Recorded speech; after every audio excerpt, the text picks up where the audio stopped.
Olá, meus caros. Quero conversar com vocês a respeito de um assunto que está cada vez mais na moda, que é uma questão ambiental.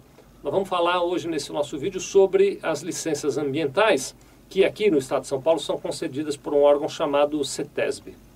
Antes de entrar no assunto, vou mandar um abraço aqui para Daiane Camargo. Daiane também assiste os nossos vídeos. Muito obrigado pela audiência, obrigado por acompanhar esse nosso trabalho. É muito legal saber que vocês estão aí do outro lado assistindo isso que a gente faz aqui e que esse nosso trabalho é útil para vocês. Bom, muito bem, deixa eu tentar ser útil agora, falando um pouquinho a questão da licença ambiental, especificamente aqui no estado de São Paulo, falando a respeito da licença da CETESB. Bom, funciona assim, sempre que alguma empresa vai exercer atividades que podem causar algum tipo de impacto ambiental, o governo exige que essa empresa tenha uma licença da CETESB, ou, em alguns casos, um parecer de dispensa. Então, há algumas situações em que a CETESB faz uma análise e diz, não, a tua atividade não depende da minha licença. Como recomendação geral, eu diria a você que é sempre saudável procurar a CETESB. Muito bom, então eu recomendaria. Aí não é nenhuma informação contábil, não é nada disso. Todos nós estamos falando a respeito de preservar o meio ambiente, né? Então está aí essa discussão sobre as sacolas plásticas do supermercado, a questão da reciclagem, está todo mundo trabalhando nisso. Então, já que a gente está engajado nisso, vamos também na questão contábil tentar se engajar.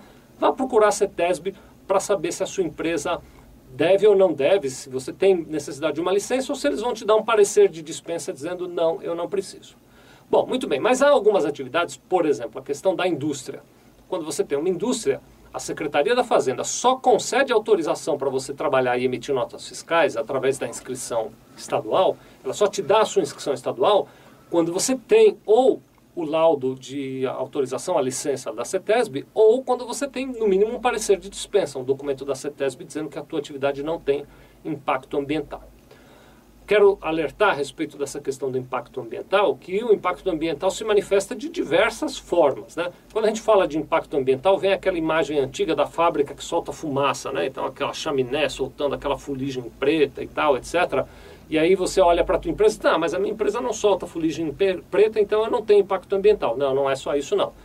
A CETESB vai analisar questões como, por exemplo, odores, né? O cheiro que a tua empresa produz, gera durante a produção, né? Então, produtos químicos que têm cheiro, ou que, mesmo não sendo um cheiro muito forte, tenham algum resíduo de odor. A CETESB vai analisar o impacto disso no meio ambiente, nos vizinhos, na região.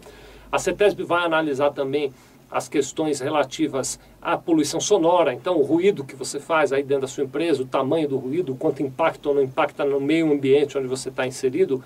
E a gente, quando fala de meio ambiente, pensa logo na floresta, mas a cidade também é um meio ambiente, tem o seu vizinho, a CETESB vai analisar justamente esse impacto do ruído que você produz. Tem a questão do descarte do resíduo, né? Porque toda fábrica produz algum resíduo, seja líquido ou seja sólido, ou até mesmo eventualmente gasoso, né? Como aquela fuligem preta que a gente estava conversando agora. Como é que é feito o descarte desse resíduo dentro da sua empresa? E mesmo o tratamento de água. Para você ter uma ideia, é muito comum em indústrias que se use água para lavar peças e mesmo para lavar as máquinas industriais. Aquela água da lavagem não pode ser descartada no esgoto comum.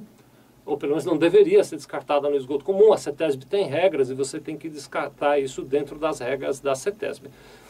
Não é minha área, né? Mas estou dando aqui, mais uma vez, eu sou um grande pitaqueiro, né? Estou dando pitacos em áreas que não são minhas, mas essa licença da CETESB depende de uma análise de todas essas questões.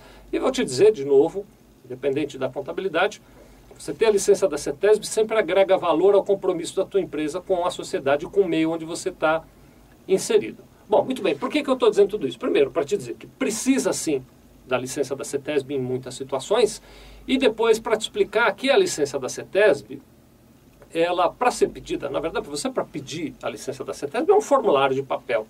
Você vai lá, pega o formulário, preenche e dá entrada lá na CETESB. Bom, muito bem, preencher o formulário do papel depende de uma caneta. Eu acho que eu tenho uma aqui, ó, pronto, pego essa caneta aqui, vou lá e preencho o formulário de papel.